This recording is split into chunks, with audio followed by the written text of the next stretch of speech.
Assalamualaikum warahmatullahi wabarakatuh. Sahabat Islam, dalam sejarah umat manusia, belum ada fitnah yang lebih besar daripada Dajjal. Dia bukan sekadar sosok, tetapi sistem, bukan sekadar manusia, tapi simbol kehancuran terakhir umat sebelum kiamat tiba. Pertanyaannya adalah, apakah Dajjal sudah lahir? Dan apakah kita sudah hidup dalam sistemnya tanpa sadar? Mari kita simak tanda-tanda besar yang menunjukkan kedatangan Dajjal, dan bagaimana kita dapat mempersiapkan diri untuk menghadapi fitnah terbesar ini.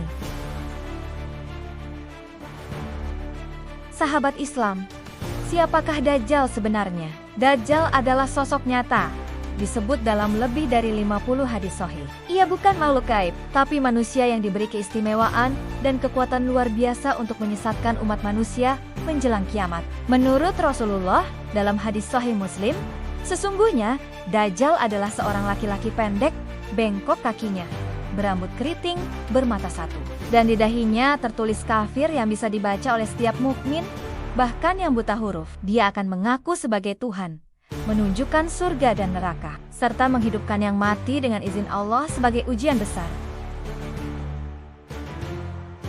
Sahabat Islam, apakah Dajjal sudah ada sejak zaman Nabi? Dalam hadis Tamim Ad-Dari, Rasulullah menceritakan bahwa seorang sahabat bertemu dengan sosok misterius yang terikat rantai di sebuah pulau. Sosok itu mengaku, "Aku adalah Dajjal, dan aku menunggu saatku dilepaskan."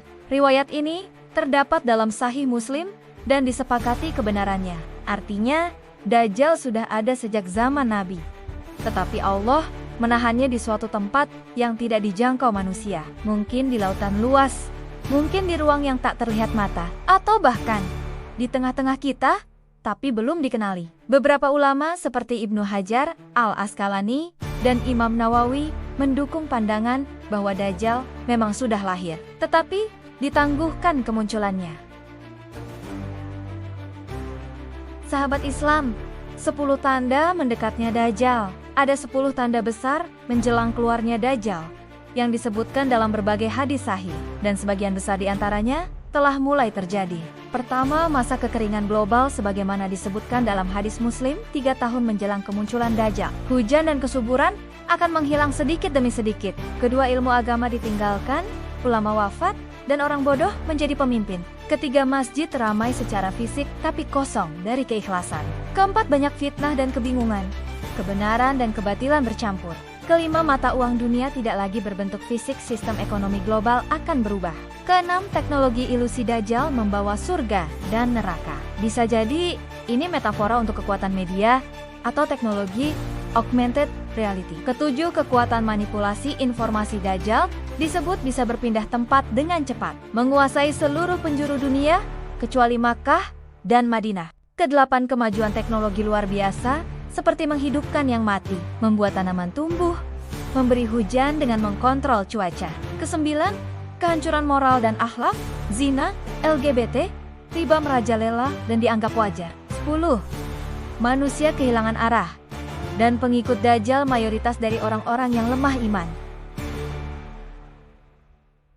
Sahabat Islam, apakah sistem Dajjal sudah berjalan? Beberapa ulama kontemporer menyebut bahwa yang muncul lebih dahulu bukan Dajjal sebagai individu, tapi sistem Dajjal, sistem yang membuat manusia terlalu bergantung pada teknologi dan media, bukan pada wahyu yang benar. Menilai kebenaran dari viral atau trending, bukan Al-Quran. Mengikuti hawa nafsu dan logika, bukan petunjuk wahyu.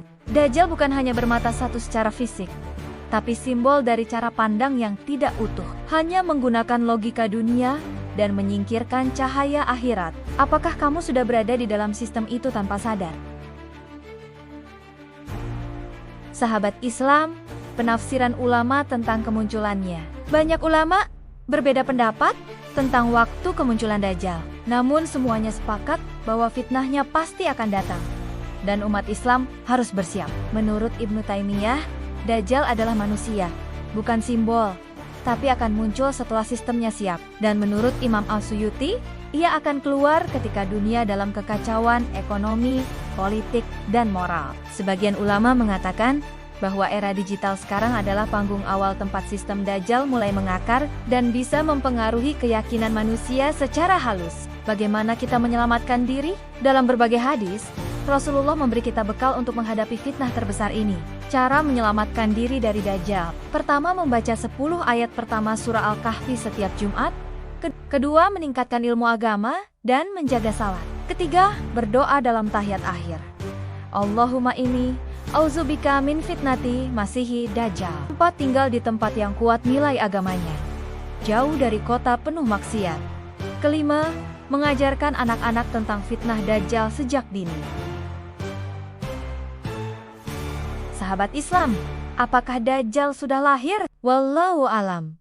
Hanya Allah yang tahu, tapi semua tanda sudah terlihat. Ilmu telah lenyap. Perbanyak istighfar, baca Al-Kahfi, dan jangan tinggalkan masjid. Kebenaran sudah menjadi bahan olok-olok dan dunia sedang tersesat dalam ilusi teknologi dan hedonisme. Kalau bukan Dajjalnya yang sudah lahir, maka sistemnya sudah lama hidup dan mungkin sudah menguasai kita. Yang bisa kita lakukan sekarang bukan menebak, tapi bersiap. Karena ketika Dajjal muncul, hanya orang yang menjaga imannya yang akan selamat. Jangan tunggu Dajjal muncul untuk bertobat, karena saat itu dunia sudah berubah total. Mari kita perbanyak istighfar, baca Al-Kahfi, dan jangan tinggalkan masjid. Karena ketika Dajjal muncul, hanya orang yang menjaga imannya yang akan selamat. Semoga kita semua termasuk di dalamnya. Wassalamualaikum warahmatullahi wabarakatuh.